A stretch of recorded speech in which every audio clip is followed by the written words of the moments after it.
नमस्कार, मैं हूं आकृति पांडे और आप बने हुए मेरे चैनल पे ये जानने के लिए कि ऑटिज्म की देखरेख कैसे करें और उसके क्या क्या मिथ्स हैं और उसके फैक्ट्स कैसे हैं। जनरली फ्रेंड्स, क्या होता है कि जब बच्चे रिकवरी बैच में आ जाते हैं उनके अंदर बहुत सारी ऐसी चेंजेस और चैलेंजेस आने लगती हैं जिसके ऊपर हमें वर्क करना पड़ता है।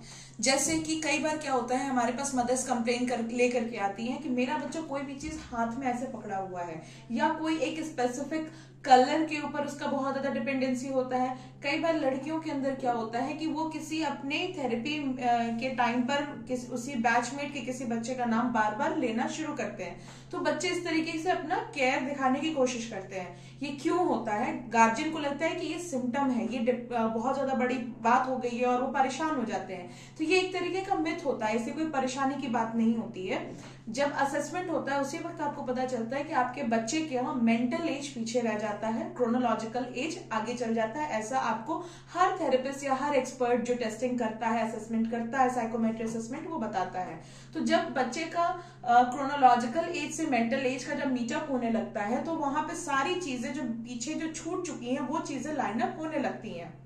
उसी क्रम में आता है साइकोसेक्सुअल डेवलपमेंट। तो जब सेक्सुअल डेवलपमेंट बच्चे की जब लाइनअप होती है ना, उस वक्त बच्चे के अंदर इंपल्सेस बहुत ज्यादा होती हैं। ये डेवलपमेंट होना बहुत ज्यादा जरूरी है। अगर ये डेवलपमेंट नहीं हुआ तो बच्चा आगे जाकर के लाइफ में बहुत सारी चीजें उसके अंदर नहीं हो पाएंगी। एनर्जी को उसका अपना चैनलाइज नहीं कर पाएगा, उसके अंदर जो है करियर के लिए मोटिवेशन नहीं होगा, किसी तरीके की एनर्जी नहीं होगी, लाइफ में कुछ करने का उमंग नहीं होगा। तो ये सेक्सुअल डेवलपमेंट हर बच्चे के अंदर होता है, ग्रेजुअली होता है। आपके बच्चे के अंदर क्योंकि कुछ टाइम के लिए कुछ प्रॉब्लम आ गई थी जिसके ऊपर ट्रीटमेंट चल रही थी, उस वजह से वो डेवलपमेंट कहीं ना कहीं वो भी बार्ड हो जाती है। सिर्फ कंसंट्रेशन और अटेंशन पर ही गार्जियन फोकस करते हैं, स्पीच पर ही फोकस करते हैं। पर जब हमारे जैसे एक्सपर्ट जब वर्क करते हैं तो वो ओवरऑल हॉलिस्टिक डेवलपमेंट के ऊपर वर्क करते हैं। तो उसी डेवलपमेंट का एक पार्ट होता है सेक्सुअल डेवलपमेंट, जिसकी वजह से ये सारी चीजें बच्चों के अंदर डेवलप होती हैं। वो किसी ऑब्जेक्ट को हाथ में पकड़े रहते हैं या किसी स्पेसिफिक कलर की तरफ उनका रुझान आ जाता है, या किसी पर्सन को या किसी एक व्यक्ति का नाम वो बार बार बच्चा लेने लगता है। तो ये उसका साइकोसेक्सुअल डेवलपमेंट को ये इंडिकेट करता है और ये थेरेपी के थ्रू ही वॉश आउट होती है। कई बार क्या करते हैं ना गार्जियन, इसमें स्किपिंग एटीट्यूड अप्लाई कर लेते हैं। जैसे बच्चे का अगर अटेंशन किसी एक ही बच्चे की तरफ ज्यादा है, एक ही बच्चे का नाम बार बार ले रहा है, तो वो क्या करते हैं कि उस बच्चे से उसको दूर कर देते हैं। या कोई ऑब्जेक्ट बार बार अगर बच्चा ले रहा है तो उस चीज को उससे छीनने की कोशिश करते हैं या उसके लाइफ से वायनिश करने की कोशिश करने लगते हैं। तो ये होती है स्किपिंग एटीट्यूड। इस तरीके से इसका ट्रीटमेंट नहीं होता है और वो कहीं ना कहीं बच्चे के डिप्रेशन को बहुत ज्यादा फील करता है और बच्चा फिर परेशान होता है। तो कहीं ना कहीं अगर हम किसी एक पॉइंट को अगर हम छोड़ते हैं, तो अगर ये पॉइंट अगर छूटती है तो इसका लाइफ लॉन्ग या लॉन्ग लास्टिंग इफेक्ट आपको देखने को मिल सकता है, या लाइफ के किसी भी एक टर्न पे जाके आपको ये प्रॉब्लम देखने को मिल सकती है। प्रॉब्लम कहाँ कहाँ पर हो सकती है?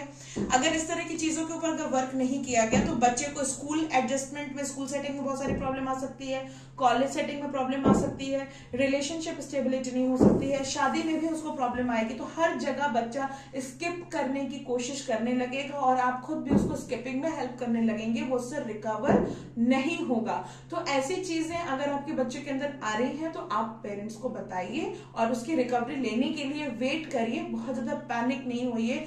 तमाम तरीके के डेवलपमेंट्स होते हैं जो लाइन अप होते हैं, ग्रेजुअली आते हैं और ग्रेजुअली जाते हैं। तो उसका एक ग्रेजुअल एक उसका रिकवरी होती है। कोई भी चीज, किसी भी बिहेवियरल एनालिसिस या बिहेवियर थेरेपी के थ्रू अगर हम कोई भी चीज को रिकवर कर रहे हैं तो कोई भी सिम्टम, आपके बच्चे के अंदर कोई सिम्टम भी रातों रात नहीं आया है, वो ग्रेजुअली आया है, ग्रेजुअली ही जाएगा। तो बहुत सारी चीजें रिकवर होती हैं, लाइनअप होती हैं, सीक्वेंस होते हैं, स्टैकिंग होती है, सारी चीजें होकर के फिर जाकर के एक कंप्लीट रिकवरी आती है। इसलिए किसी भी ट्रीटमेंट में एक स्पेसिफिक टाइम कभी भी नहीं होता है कि एक पर्टिकुलर टाइम बता दिया जाए कि ये इतने टाइम का कोर्स पीरियड है और इतने में बच्चा रिकवर हो जाएगा। आगे बने रहिए हमारे चैनल पे। धन्यवाद।